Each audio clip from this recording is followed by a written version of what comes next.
Well, you know, in helping her, when you try to help people, as I try to do, I need to understand all the aspects of what's going on in their world, mental, physical, emotional, and it came out really clear to me that he was simply using her. I mean, he was out dating nice other girls and then coming back and, you know, using her, and he would throw it in her face.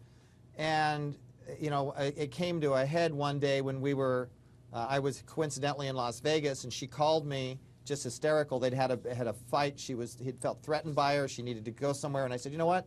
I'm in Las Vegas. I'm a couple hours away. Come to Las Vegas. And when she was there, I experienced him calling her, him cussing at her. They wouldn't let me say it on the witness stand, but when he cussed at her, she ducked, almost winced like she was ducking a bullet. So, and then after that, she went outside and...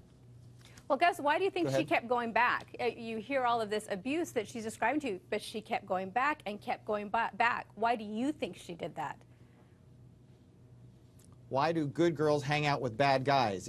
If you want to get real primal about it, when a man and a woman make love to each other, a man releases a pheromone that women can become addicted to, and it goes back to primeval times. I think she was very much addicted to him. I mean, she was willing to change her religion. She was willing to do everything for him. And every time she would try to break away, he would do something to bring her back.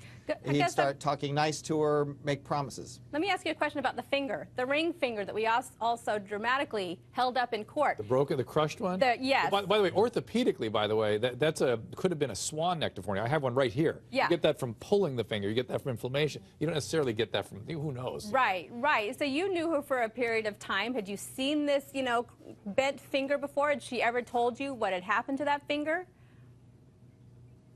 I had noticed it, but she never discussed it. She actually tried to be pretty private about stuff, but it was only through helping her. And I mean, I got the worst the day when she came to the motorhome and saw what was going on then. That was towards the end of it all. Okay. Prior to that, I knew she was having trouble with him. I got to take a break. But Gus, if it were as simple as pheromones, every woman would be addicted to every man, and that simply does not happen.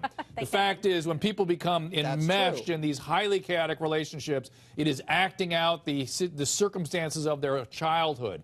And yes, he came from a horrible situation. She maybe came from a horrible situation. But even when people get in those situations, they don't tend to end in murder.